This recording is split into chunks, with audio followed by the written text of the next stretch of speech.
아멘. 하나님의 말씀 보도록 하겠습니다. 하나님의 말씀 출애굽기 23장 16절 말씀입니다. 출애굽기 23장 16절 말씀 우리 함께 합독하도록 하겠습니다.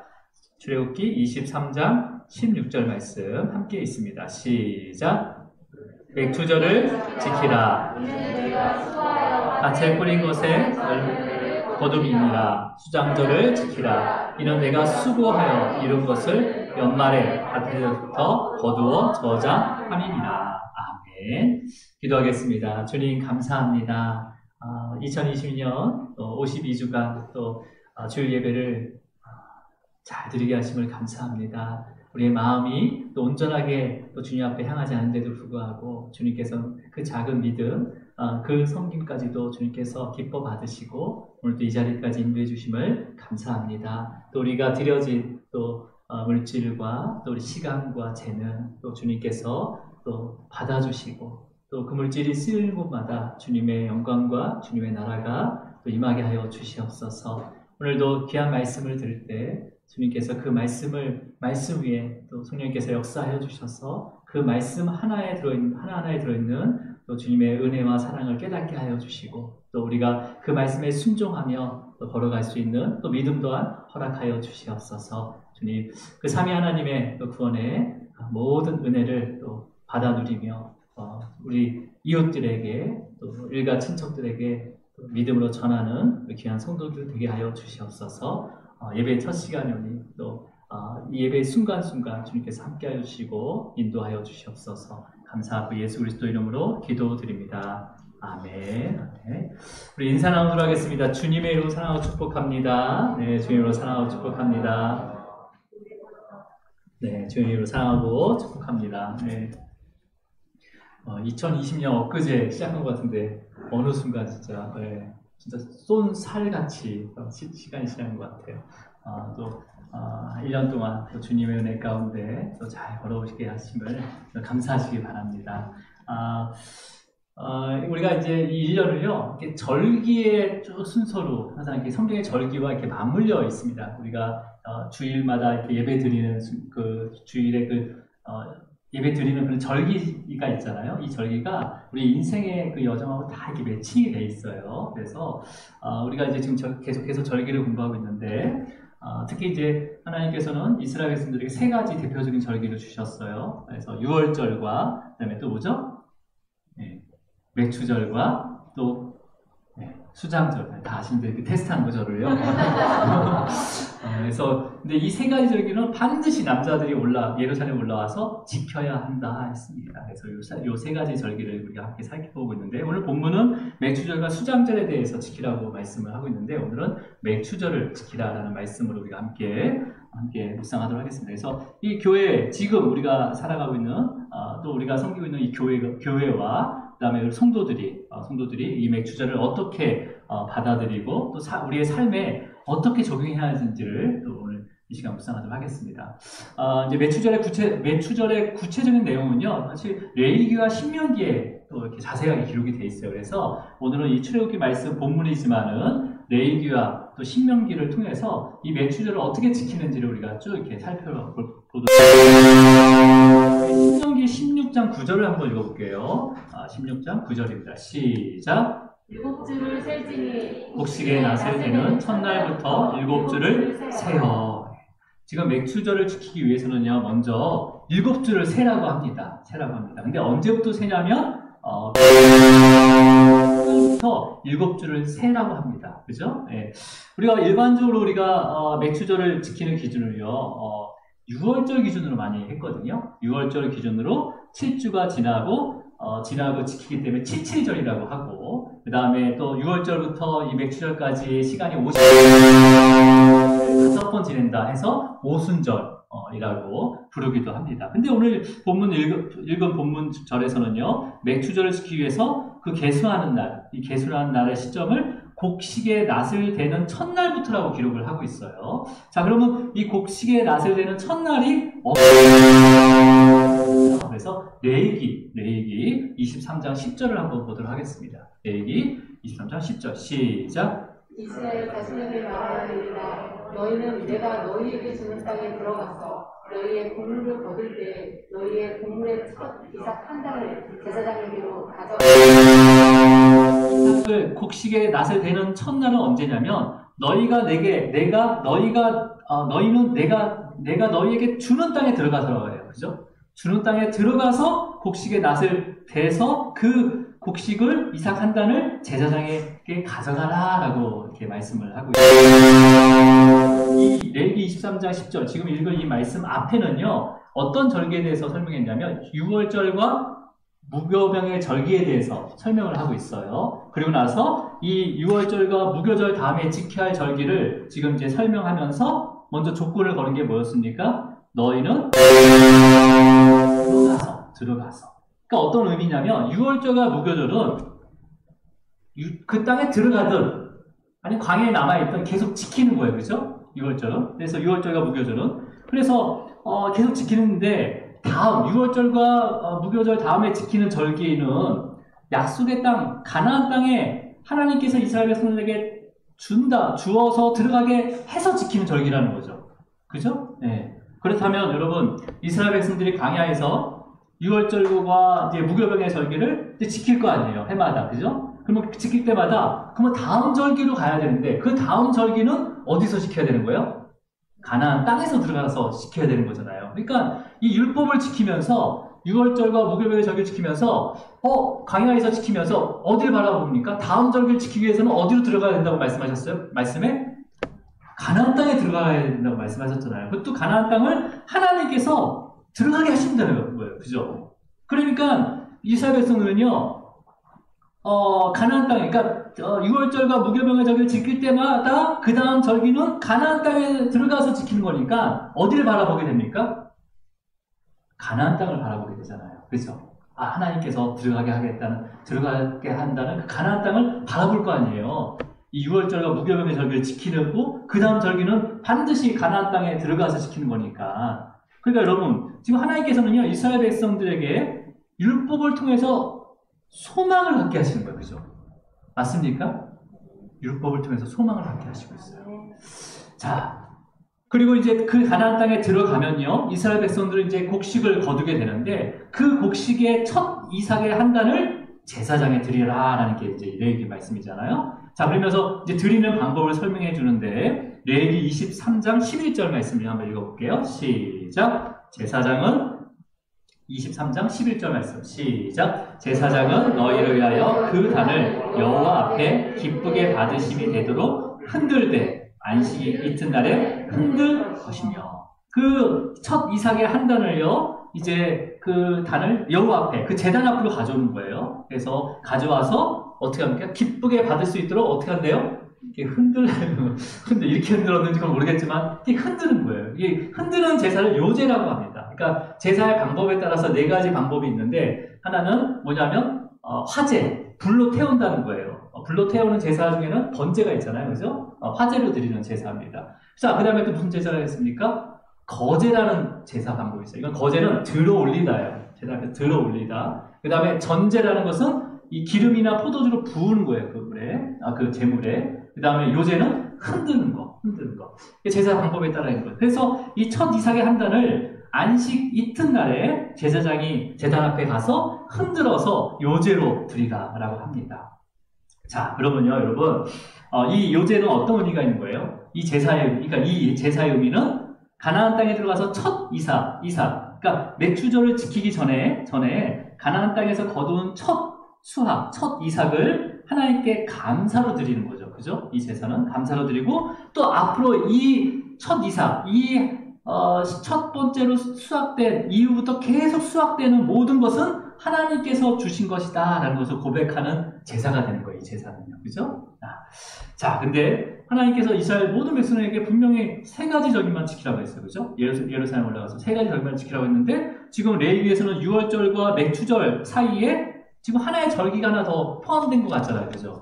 하나 더 포함됐어요. 그러면 이 절기가 이제 어떤 절기인지를 우리가 좀 더 자세히 알아봐야 되겠죠? 여러분, 지금 우리가 보고 있는 출애굽기, 레위기, 신명기에 기록된 이제 민수기까지 보면 첫 이삭, 첫 열매라는 단어를 많이 사용됩니다.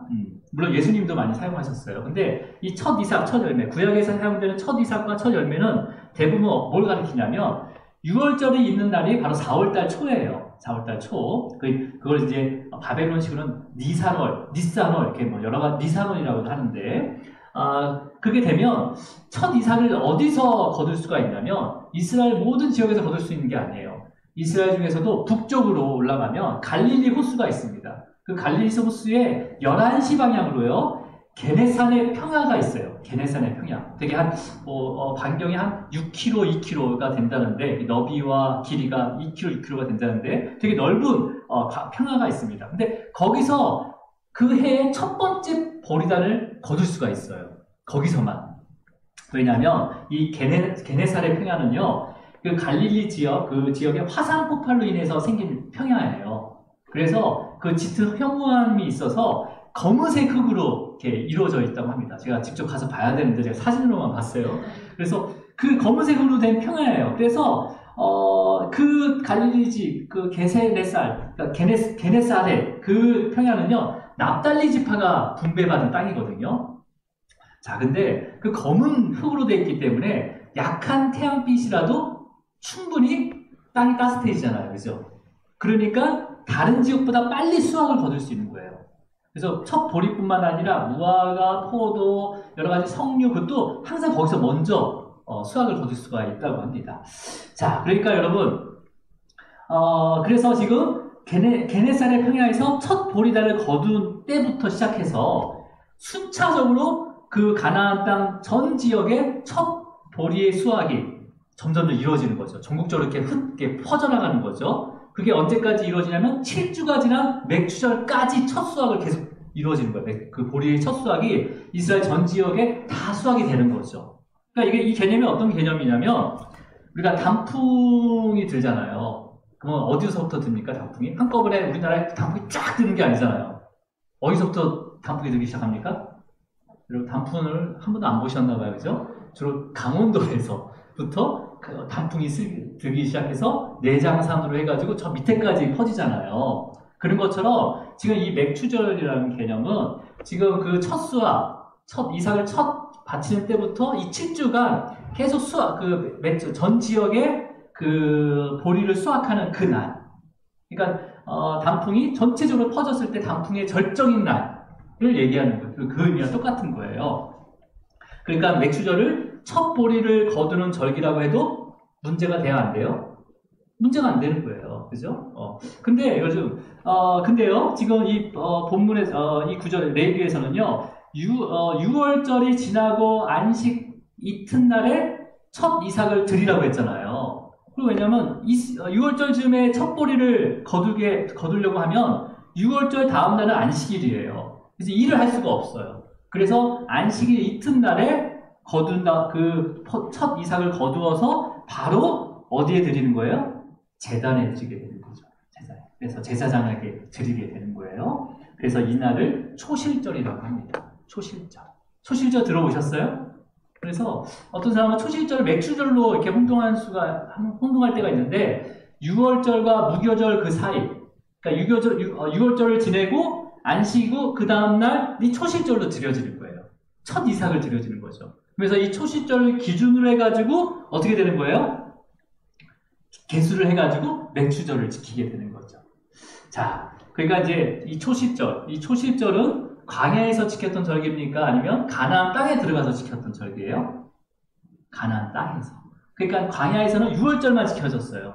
가나안 땅에 들어가서는 이제는 거기에 첫 이삭, 그 갈릴리 지역, 게네사렛 그 평야에서 거둔 첫 이삭을 가져와서 초실절을 지키기 시작한 거죠. 그러면서 그 초실절 기준으로 해가지고 이제 7주가 지난 다음날 맥추절을 지킨다는 거예요. 그죠? 그러니까 여러분, 그냥 우리가 일반적으로 6월절 이후 7주가 지난 다음에 맥추절을 지킨다는 표현도 틀린 건 아니에요. 그죠? 근데 우리가 이제 가나안 땅에 이스라엘 백성이 들어와서 이제 절기를 지키기 시작하니까 초실절에 대한 의미를 빠뜨리면 안 되는 거죠. 그죠? 네. 여러분, 이제 초실절을 기준으로 해서 7주가 지난 다음 맥추절을 이제 지킨다는 것은 결국 뭐냐면 6월절과 초실절과 무교병의 절기와 맥추절까지 다 연결이 되어 있는 거예요. 그죠? 다 연결이 돼. 따로따로 지키는 게 다 연결이 되어 있는 거잖아요. 유월절을 지내고 나서 그 다음에 그때 거둔 첫 이삭을 유월절 다음 안식이 이튿날에 초실절로 드리고 그 다음에 무교병을 쭉 지킨다. 같이 무교병을 쭉 지킨 다음에 7주가 지나서 그 사이에는 계속 첫 이삭을 거두는 거죠. 전 가나안 땅에서. 그러면서 다 거두어지는 그 첫 이삭이 다 거두어지는 그때가 바로 맥추절로 지켜지는 거잖아요. 그러니까 6월절부터 맥추절까지는 다 연결이 되어 있는 거잖아요. 그죠? 다 연결이 되어 있는 거예요. 자, 그렇다면 여러분, 이게 왜 중요하냐면요. 이러한 배경 가운데 예수님께서 말씀하신 그 첫 열매가 어떤 걸 나타내냐면, 가나안 땅에 들어가서 게네사렛 평화에서 처음 거두었던 그 초실절로 드렸던 첫 보리단이 바로 첫 열매가 되는 거예요. 첫 열매가. 자, 왜냐? 그래야지만이 예수님께서 언제 잡혀가십니까? 6월절 전날 잡혀가시잖아요. 그죠? 그리고 6월절에 십자가에 죽으십니다. 그리고 안식날 다음에 안식 후 그 첫날에 부활하세요. 그죠? 부활하십니다. 그러니까 가나안 땅에 들어가서 6월절을 드리고 그 다음에 안식이 이튿날 그날 그 초실절을 드린 그 첫 보리 그 이삭의 단이 바로 부활의 첫 열매인 예수 그리스도의 그림자가 되는 거예요. 이해하셨습니까? 자, 그러니까 우리가 지금 이 초실절을 지키라고 했는데 이 초실절을 우리는 어떻게 지켜야 되는 거예요? 부활의 첫 열매이신 그러니까 십자가 위에 계신 예수님이 아니라 십자가에 죽으시고 부활하신 그 부활의 첫 열매 되신 그 주님의 부활을 믿는 것이 바로 초실절을 지키는 거예요. 영적으로. 초실절. 그러니까 여러분, 그 초실절의 의미를 누가 완성하신 거예요? 예수님께서 십자가에 죽으시고 부활하심으로 그 초실절의 절개의 의미를 완성하신 거죠. 그죠? 자, 이제는 그 초실절에서 시작되는 그 첫 보리의 수확부터 이제는 가나안의 모든 지역의 첫 보리 수확이 이루어지는 그 맥추절을 어떻게 지켜야 되는지를 우리 신명기 16장 9절과 10절을 이어서 읽도록 하겠습니다. 자, 함께 읽습니다. 시작. 7주를 셀지니 곡식의 낫을 대는 첫날부터 7주를 세어 하나님의 여호와 10절입니다. 시작. 하나님의 여호와께 7절을 지키되 내 하나님 여호와께서 내게 복을 주신 대로 내 힘을 헤아려 자원하는 예물을 드리고 라고 했어요. 자, 지금 어떻게 지키라고 했습니까? 그 7주를 세가지고 그날이 그 7절로 지키는데 그날은 어떻게 지키자고 했습니까? 내게 복을 주신 대로 내 힘을 헤아려 자원하는 예물을 드려라 라고 되어 있어요. 그죠? 그러면 내 힘을 헤아린다라는 게 어떤 걸까요? 내 힘이 이 정도니까 이 정도는 내가 감당할 수 있어. 내 능력이 이 정도니까 이 정도는 내가 해야지. 그런 개념이 아니에요. 내 힘을 헤아린다는 것은 각자의 믿음대로 자원해서 드려라라는 거예요. 드려라. 자, 여러분, 하나님께서 주신 복은요. 믿음의 분량만큼 누릴 수 있습니다. 우리의 믿음의 분량만큼 누릴 수가 있는 거예요. 여러분, 하나님께 주시는 복이요. 우리의 육신의 눈으로 다 보입니까?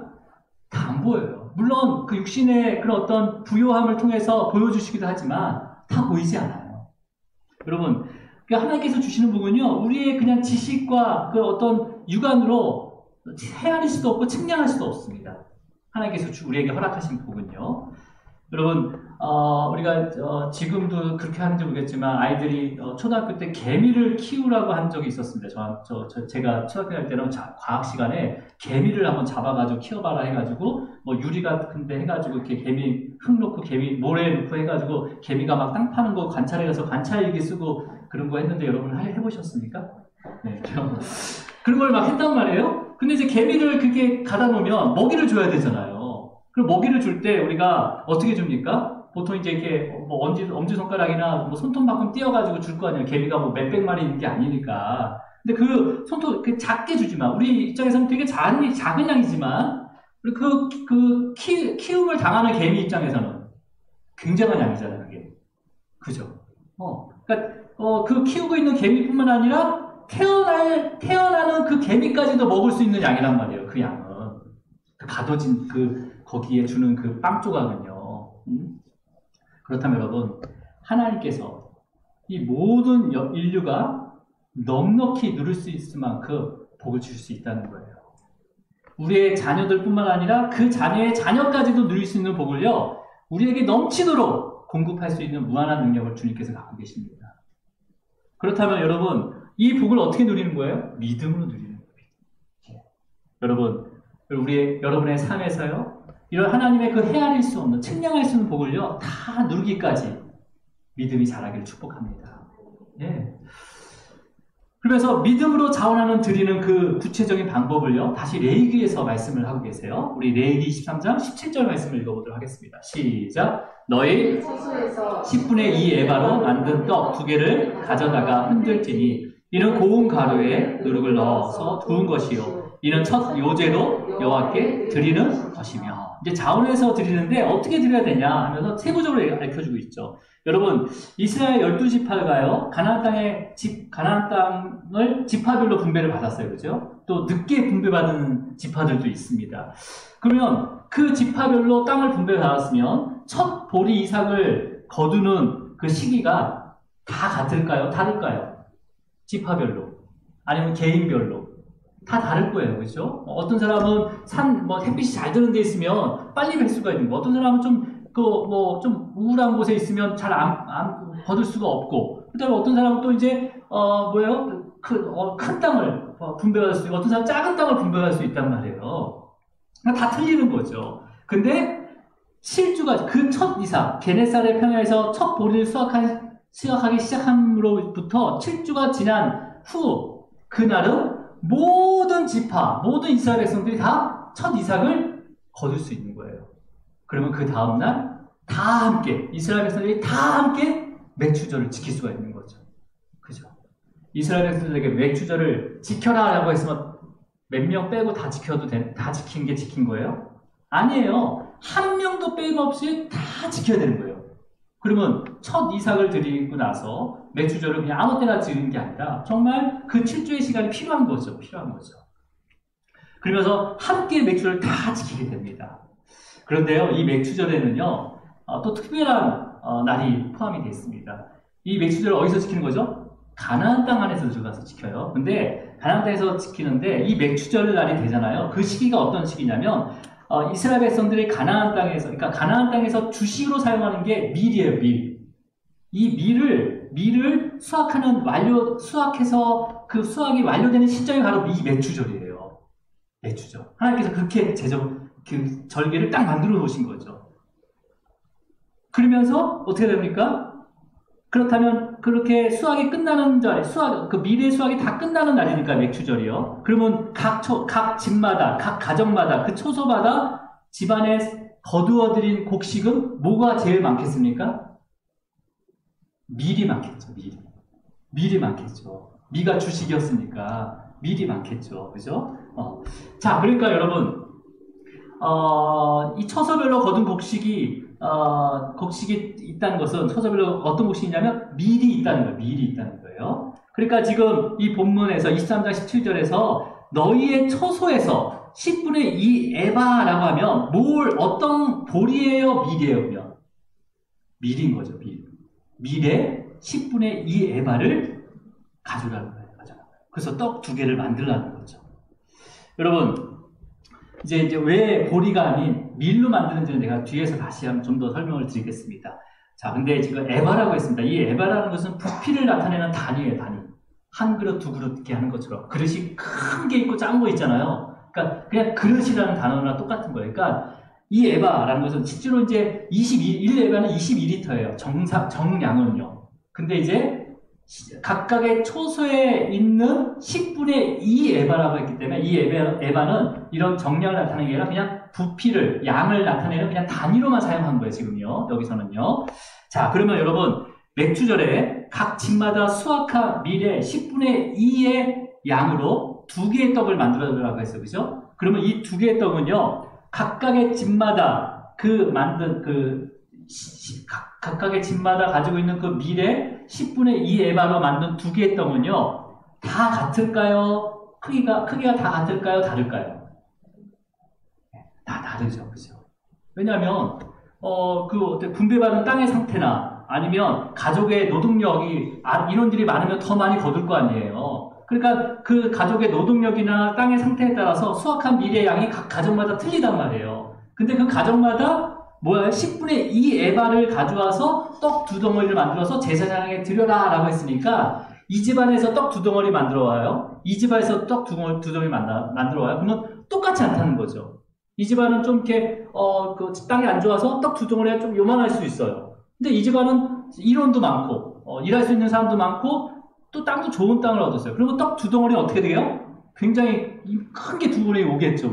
그죠? 예. 그러니까 뭐예요? 이 맥주제 절기도 형편에 따라 자원해서 드려라 라는 거죠. 그렇죠? 네. 굉장히 인격적이지 않으세요? 네. 그래서 여러분, 그래서요, 우리 교회 안에서도요, 그럼 어떤 제가 예전에도 한번 말씀드렸지만, 뭐 할 때 n분의 1, 그거 하면 안 된다고 했어요, 제가요. 형편이 다 틀리기 때문에. 그래서 그 형편을 서로 이해하면서, 내가 좀 더 낼게. 하면, 자기는 그냥, 나중에 딴 거 해. 하면서 이렇게 아주 지혜롭게 이렇게 다 분배를 해야 되는 거죠. 그래서 우리 교회는 n분의 1 없습니다. n분의 1 없어요. 네. 회비를 거둘 때도 마찬가지예요. 전도회별로 필요한 회비가 필요하겠죠. 일을 하다 보면. 근데 회비도 어떻게 해요? 균형, 어떤 사람은 그 금액이 얼마 안 되지만 어떤 사람은 되게 클 수가 있다는 거예요. 그래서 회비도 필요할 때마다 형편에 따라서 자원하는 마음으로 내셔야 되는 거예요. 그렇죠? 네. 자, 그래서 근데 만약에 이렇게 내려고 했지만은 10분의 2 에바, 하지만 이런 것도 있을 수 있어요. 10분의 2 에바로 떡을 만들어 드리지만은 기준이 되는 전체 수확량을 속이는 거죠. 내가 드리는 거 맞아요. 그죠? 10분의 2 에바 드리는 거 맞아요. 근데 내가 수확한 이 수확량을 줄이는 거죠. 그러면 자연스럽게 정확히 우리는 율법대로 10분의 2 에바를 드리지만은 속인 거예요? 안 속인 거예요? 속인 거나 마찬가지인 거죠. 그렇죠? 저도 사업을 잠깐 할 때 11조를 내야 되잖아요. 고민이 되는 거죠. 세금을 낸 후에 11조를 내야 되냐, 세금을 내기 전에 11조를 내야 되냐, 그런 게 고민이 되더라고요. 또 부가세도 내야 되는데 소득세도 내야 되고, 부가세를 낸 다음에 소득세를 뺀 다음에 11조를 내야 되냐, 아니면 내가 쓰는 비용을 빼고 11조를 내야 되냐, 이게 굉장히 고민이 되는 거예요. 근데 뭐라고 말씀하십니까? 믿음으로 자원해서 내리라는 거예요. 믿음으로 자원해서. 네. 여러분, 믿음으로 자원해서 낼 수 있도록 기도하시기 바랍니다. 네. 자, 그러면서 그 2개의 떡을요, 또 2개의 떡을 누룩을 넣어서 만들어서 첫 요제로 드리라는 거예요. 누룩을 넣어서. 여러분, 요제는 앞에서 흔들어서 드리는 제사라고 했어요. 그래서 주로 이 흔들어서 드리는 요제는요, 어떤 의미를 갖고 있냐면, 그 제물을 드리는 자의 온전한 헌신을 고백하는 거예요. 온전한 헌신. 그리고 하나님으로부터 받은 그 은혜를 감사하면서 드리는 제사가 바로 요제. 그 방법이, 요제의 방법이에요. 근데 이 요제는요, 태워지는 게 아니잖아요. 흔들고, 하나님께 앞에 흔들고, 그 다음에 그렇게 드린 다음에 그 요제의 제물은요, 제사장과 그의 가족들, 그리고 레인들이 먹을 수 있게 하나님께서 허락하셨습니다. 그래서 레인들이 그런 어떤 먹고 사는 거에 걱정하지 않고 온전하게 성전에서만 섬길 수 있도록 그렇게 이제 제정을 하신 거죠. 또 여러 가지 방법으로 또 공급하시지만, 근데 여러분, 이게 유심히 보니까 그 10분의 2 에바로 떡을 만드는데 뭘 넣으라고 합니까? 누룩을 넣으라고 해요.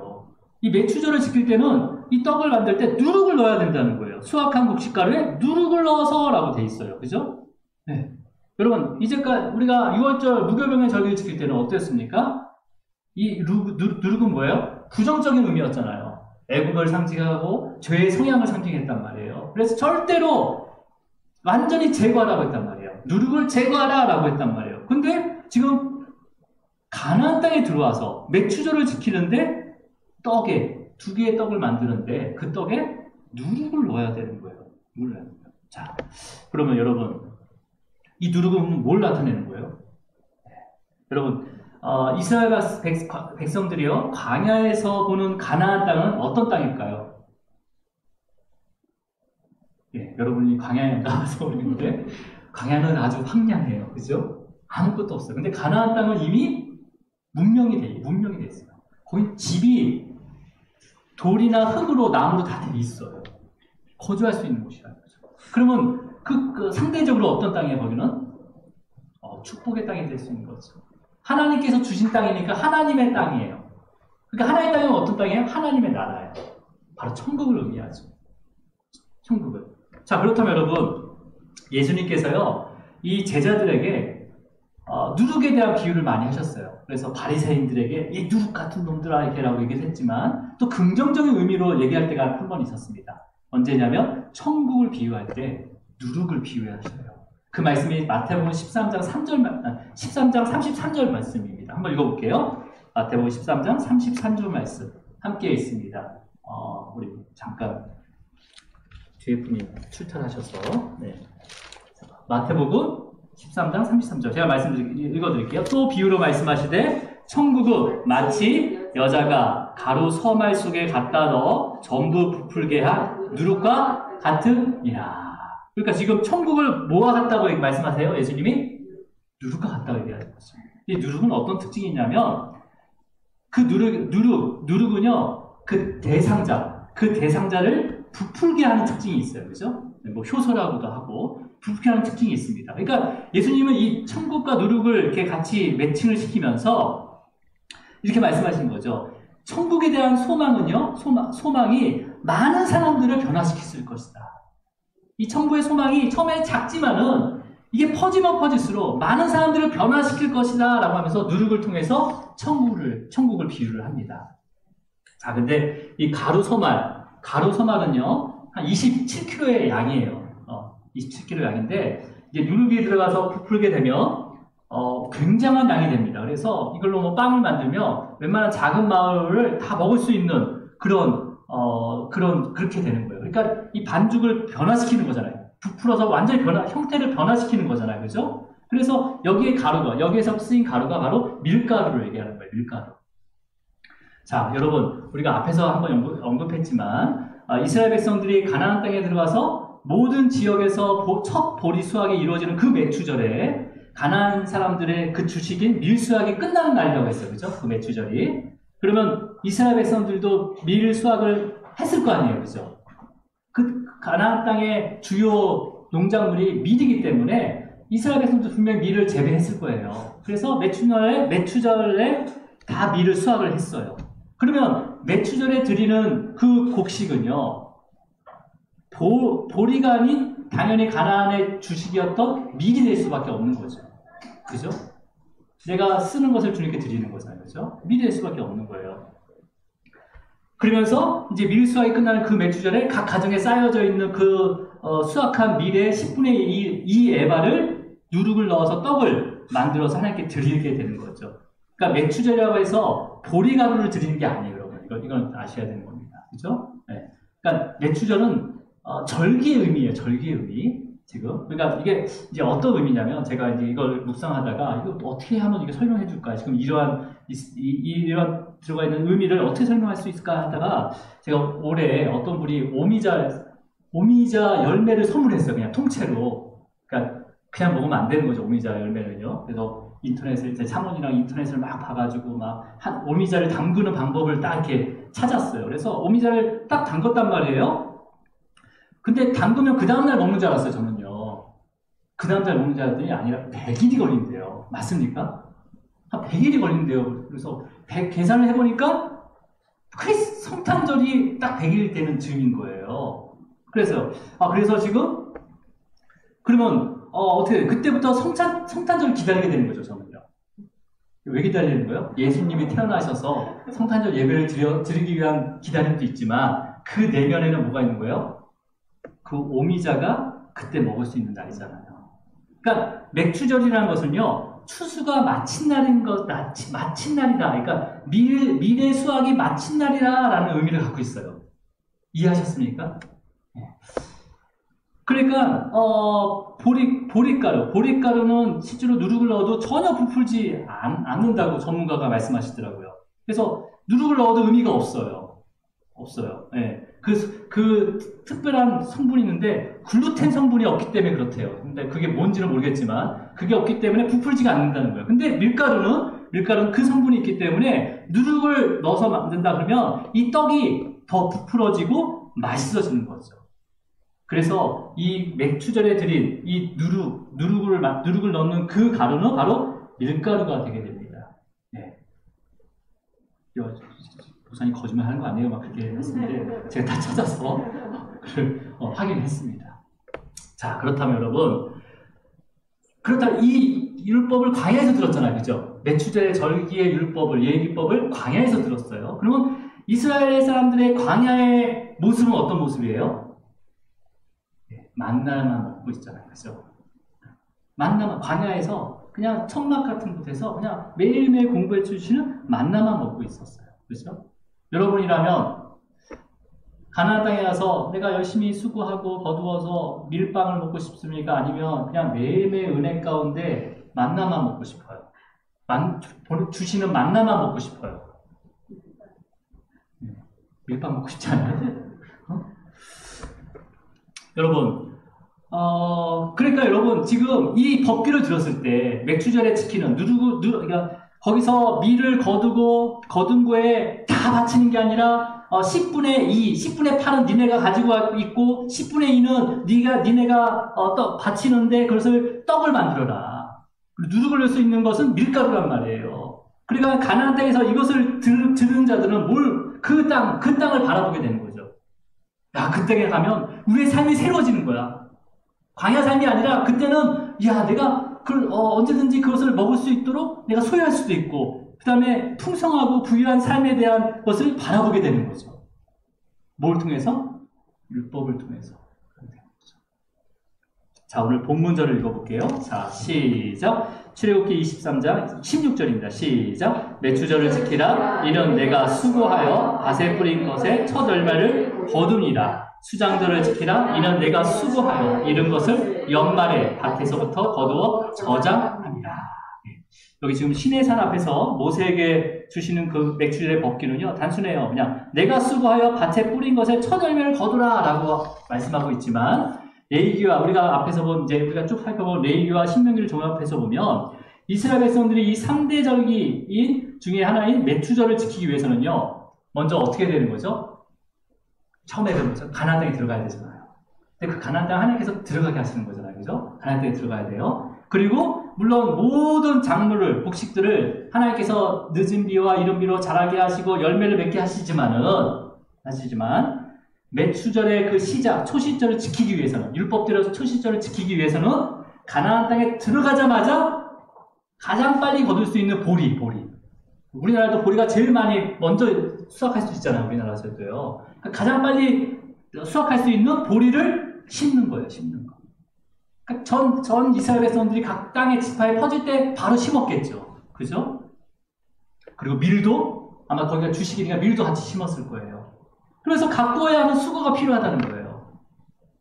자, 그리고 나서 가나안 땅에서 첫 보리가 수확하는 날 초실절로부터 이제 맥추절까지 지키게 되는 거잖아요. 근데 여러분, 가나안 땅에서도요, 이 초실절이 시작하는 그 날부터 맥추절이 되는 그 날까지요, 가장 먹을 게 없는 기간이에요. 가나안 땅에서도.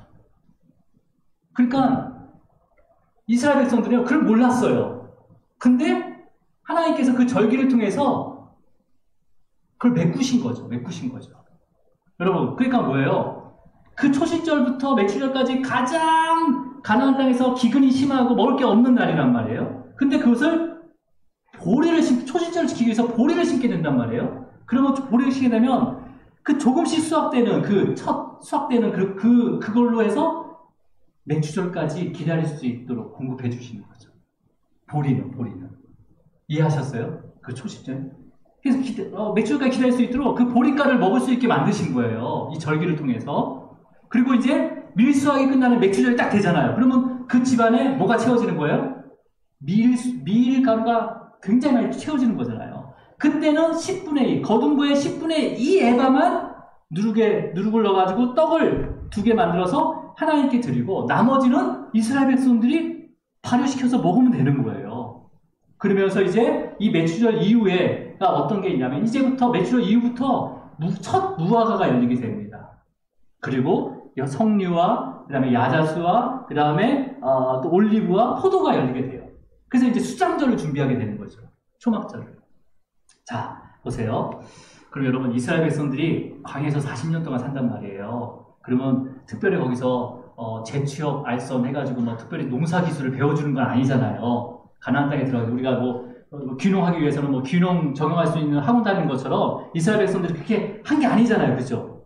그냥 계속 광야만 돌아다녔어요. 근데 초실절과 이미 그 시내산 앞에서 주신 초실절과 매추절의 법궤 안에는요, 한 번도 경험하지 못한 그 가나안 땅에서 살아갈 수 있는 방법이 숨겨져 있었던 거예요. 맞습니까? 그 법궤를 지키려면 내가 초실절을 지키려면 보리를 심어야 되잖아. 어쨌든 매년이 나오지 않고, 그리고 이 초실절부터 맥추절이 그렇게 그근이 심한 것은 가나안 사는 사람은 알았지만은 처음 들어간 이스라엘 사람들은 몰랐을 거 아니에요. 근데 법궤를 지키면서 그 첫 번째 수확하는 그 보리가루만 먹음으로써 맥추절까지 지킬 수 있었던 거예요.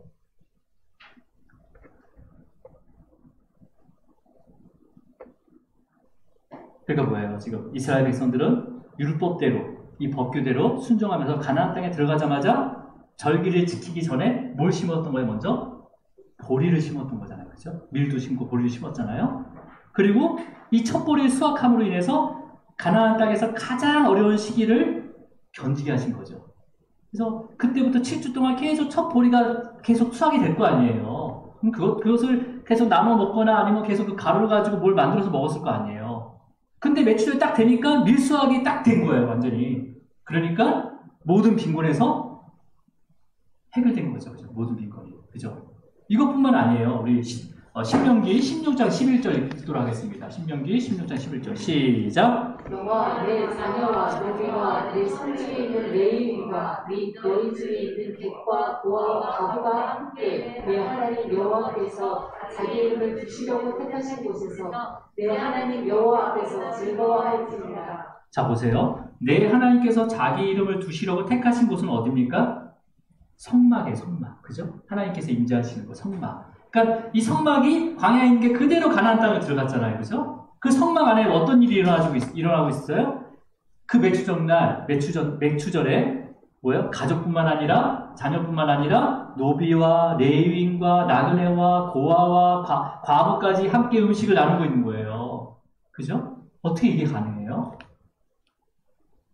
여러분 지금 이스라엘 각 처소, 각 가정에 뭐가 쌓여져 있다고 했습니까? 맥추절에 밀수확이 끝났으니까 밀가루가 다 쌓여져 있어요. 그죠? 이 밀가루의 10분의 2 에바로 떡 2개를 만들어서 제사장에 드려서 요제로 드리라고 했어요. 그죠? 그러면 흔들어서 드리고 여전히 그 떡 2개는 성막에 남아있는 거잖아요. 그러면 여러분 이 맥추절을 이스라엘 모든 백성이 지키라고 했어요. 그러면 자기가 거둔 그 10분의 2 에바의 떡을 모든 이스라엘 백성 가정들이 만들었다면 얼마나 될까요? 여러분 첫 6월절 때 각 가정마다 양을 잡으라고 했잖아요. 그때 잡아진 양이요 25만 6,500마리의 양이 잡혀졌어요.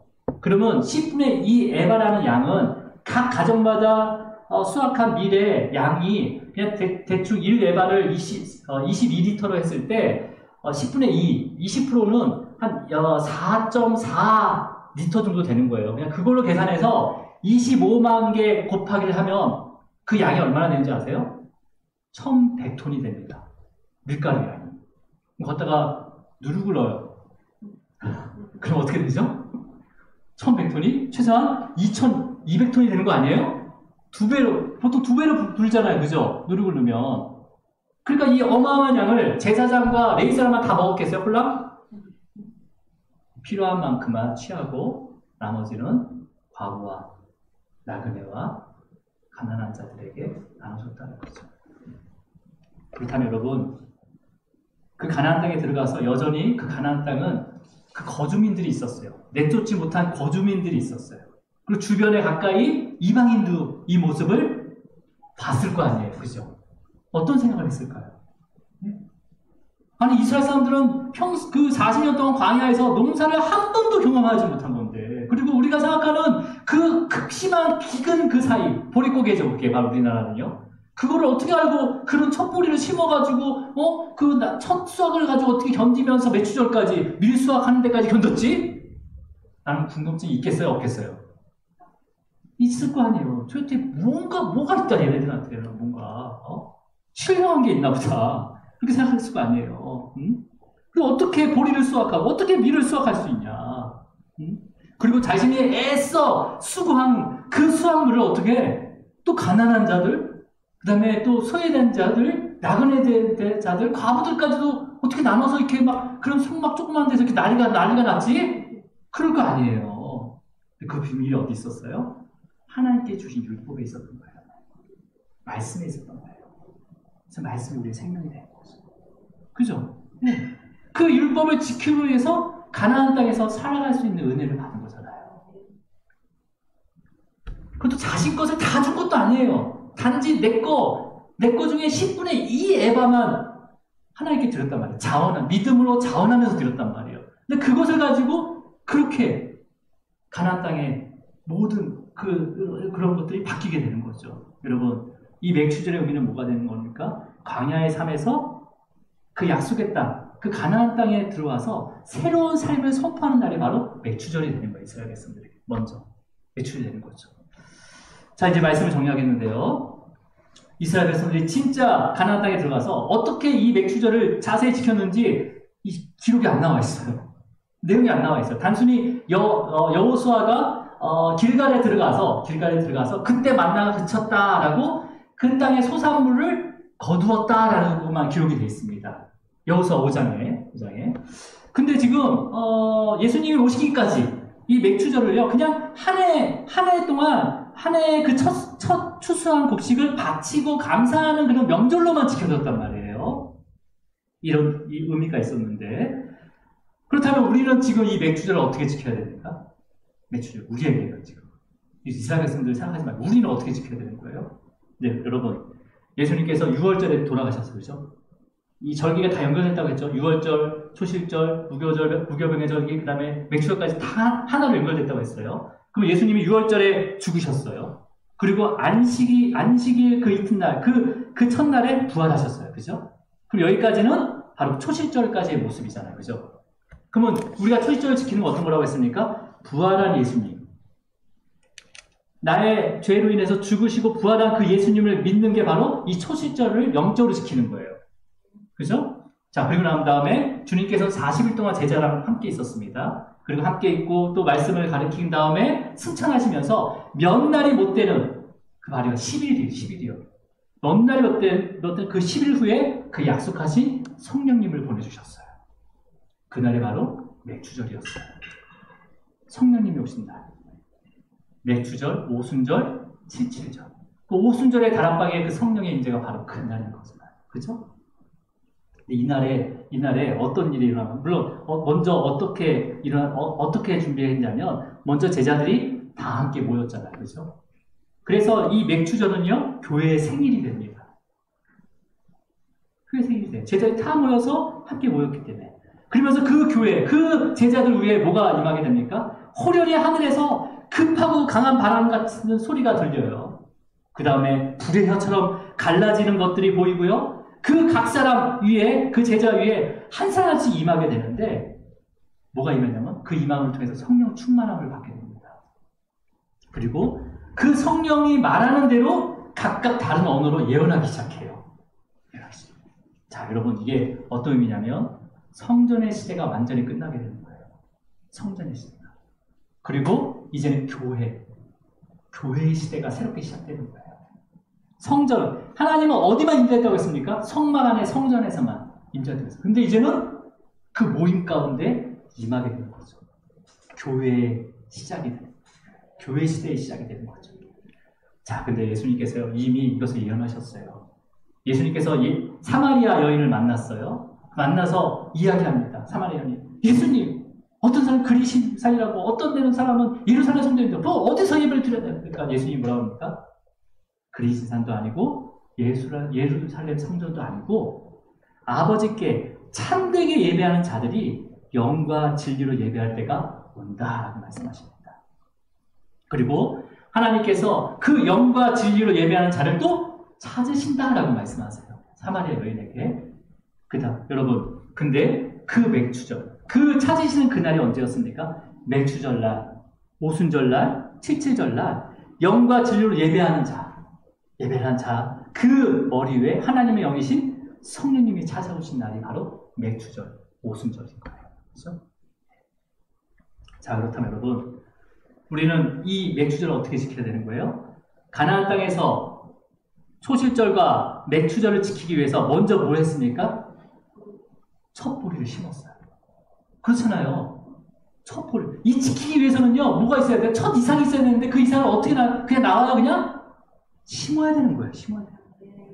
그래서 가나안 땅에 들어가자마자 첫 보리를 심었어요. 그렇게 우리가 첫 보리를 심었듯이 우리는 말씀을 꾸준히 심령에 심어야 됩니다. 심어야 되는 거예요. 그래서 심을 수 있도록 기도해야 되는 거죠. 내가 심는다고 심어진 게 아니에요, 또. 그리고 자녀에게 또 가르쳐야 되는 거예요. 그리고 전해야 되는 거죠, 그 말씀을. 이웃들에게 전해야 되는 거죠. 그래서 될 수 있으면 여러분, 예배를 많이 드리시길 바랍니다. 가정에서도요, 드릴 수 있으면 가정 예배 드리세요. 네. 그리고 기도하세요. 그리고 그 기도와 예배를 사모하셔야 됩니다. 사모하는 자에게, 그게 바로 영과 진리로 예배 드린 자예요. 성령께서 임하세요. 그게 바로 맥주절이에요. 맥주를 지키는 거예요. 그래서 우리의 입술 가운데 늘 말씀이 떠나지 않도록 성경책을 가까이 하십시오. 네, 성경 오디오 꼭 녹음하셔야 돼요. 네, 일부러라도. 그 다음에 성도 간의 교제를 하시기 바랍니다. 네. 그러면요, 정하신 때가 되면요, 이 맥주절의 풍성한 수확을 통해서 새로운 삶이 시작한 것처럼 성령께서 우리의 삶의 오순절 같은 그 성령의 역사 가운데 가나안 같은 우리의 삶을요, 가나안 땅 같은 우리의 삶을요, 새롭게 변화시켜 주십니다. 예. 여러분, 그리고 주님의 몸된 교회와 또 여러분의 가정과 직장과 사업장, 매일매일 이러한 역사가 이루어져서 갱신되어지기를 주님을 축원합니다. 기도하시겠습니다. 주님 아버지 감사합니다. 6월절과 무교종의 절기와 초실절과 맥주절의 의미를 또 알게 하심을 감사합니다. 이 절기의 의미를 우리의 삶에 적용할 수 있도록 그 맥주절에 임하신 성령님께서 하나하나 조명하여 주시고 또 깨닫게 하여 주시옵소서.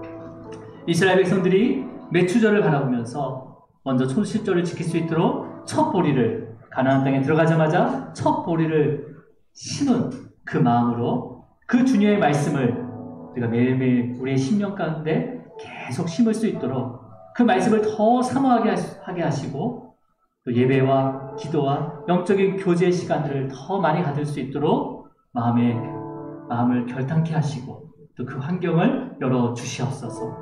특별히 맥주절을 통해서 교회를 이 땅에 세워주셨습니다.